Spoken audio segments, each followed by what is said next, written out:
வழக்கின் இருதரப்பினரும் முன்வைத்த வாதங்களையும் சமர்ப்பிக்கப்பட்ட ஆதாரங்களையும் இந்த நீதிமன்றம் கவனித்து ஆய்வு செய்ததில் சாட்சி அளித்த ஐமன்னனின் வாக்குமூலத்தில் சில முக்கிய விவரங்களில் தெளிவின்மை இருப்பதை நீதிமன்றம் பதிவு செய்கிறது. தற்போதுள்ள ஆதாரங்கள் குற்றம் சாட்டப்பட்டவரின் மீது சுமத்தப்பட்ட குற்றத்தை உறுதியாக நிரூபிக்கும் நிலைமைக்கு போதுமானதாக இல்லை என்று நீதிமன்றம் கருதுகிறது. இதனால் தொடர்ந்து விசாரணை நடைபெறும் வரையில் குற்றம் சாட்டப்பட்ட வெற்றிவேலுக்கு இந்த நீதிமன்றம் நிபந்தனைகளுடன் ஜாமீன் வழங்கப்படுகிறது.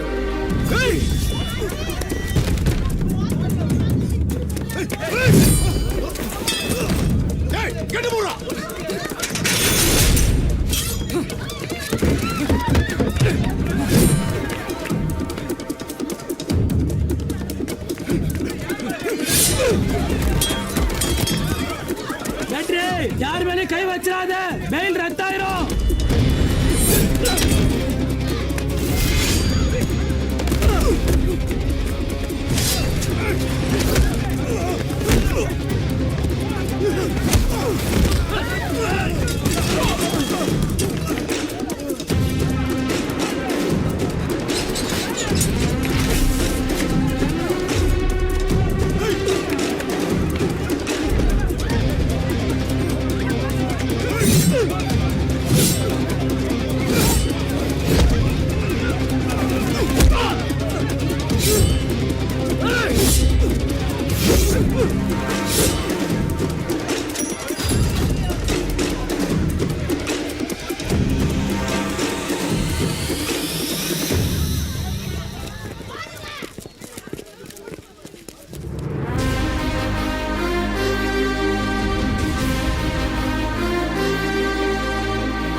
எனக்கு இந்த மண்ணும் 10 மனுஷங்க தான் முக்கியம்.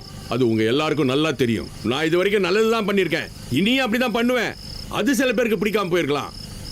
ஆனா அதை மனசுல வச்சுக்கிட்டு என் மகன் மேலே கைய வைப்பீங்களா? இதை செஞ்சது யாருன்னு கண்டுபிடிக்கிறது எனக்கு ரொம்ப நேரம் ஆகாது. அதுக்கு நான் ஏதாவது பண்ண போய் என் மகனோட ஜாமீன் ரத்தாயிடக்கூடாதுன்னு உங்க முன்னாடி பொறுமையா நின்று பேசிக்கிட்டு இருக்கேன். இங்க வந்திருக்கிறவங்களுக்கும் வராதவங்களுக்கும் சேர்த்து சொல்றேன், நல்லா கேட்டுக்குங்க. இதுக்கப்புறம் என் மகன் மேல ஒரு சின்ன கீறல் பட்டாலும் பழைய சந்தன வேலை பார்க்க வேண்டியது இருக்கும். ஜாக்கிரதை. வாங்க. ஏடா, இந்த வீட்டில் எல்லா வேலையும் நான் தான் பார்க்கணுமாக்கும்டா. நீ பார்த்து கிழிச்ச, நீ எல்லாம் ஒரு அப்பன். உனக்கு பிள்ளையா பண்றதுக்கு நான் தொங்கிருக்கலாம். டேய், உன்னை பத்ததுக்கு நான் தானே தொங்கணும். கடையை திறந்துட்டாங்களா? திறந்துருச்சு, எனக்கு சேர்த்து திறக்க வேண்டுவா. திருவிழான்னு வந்துட்டா இந்த வீட்டுல ஒருத்தியில எந்த வேலையும் பாக்குறது இல்ல. ஒத்த பொம்பளே நானே எல்லா வேலையும் பார்க்க வேண்டியிருக்கு. சீக்கிரம் கட்டிட்டு எந்திரிங்க. காலையில இருந்து அடுப்பாங்கரையிலே தடவிட்டு கிடக்கா. வாங்க வெளியில வா. அடுப்படி விட்டு என்னைக்கு தான் நான் வெளிய வந்தேன்? பதில் பேசாம போடே. வா, வாங்கிட்டலாம் பதில் பேசாம இந்த வீட்டுல இருக்க முடியுமா?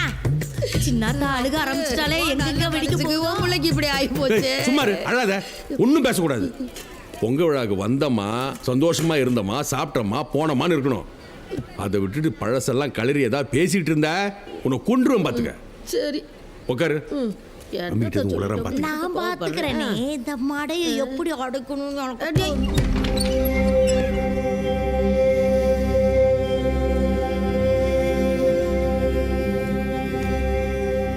இந்த வந்துட்டான்ல என் பேராண்டி. சவரம் பண்ணியிருந்தாண்டா இன்னும் அழகா இருப்பான். அப்புறம் பேரனுக்கு ஜெயிலில் 7 o'clock பிளேட போட்டு சேவிங் பண்ணி அப்படிவாங்க. வயல எது பேசினாலும் இடக்கு மடக்கா பேசிக்கிட்டு. ஏப்பு, இது பொங்க நேரம், படமஞ்சி விரட்டு நடக்கும். கண்ட ஊர்காரங்களும் வருவாங்க.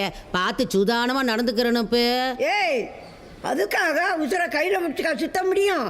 இந்த ஐயா கத்தி ஒரே குத்துதே.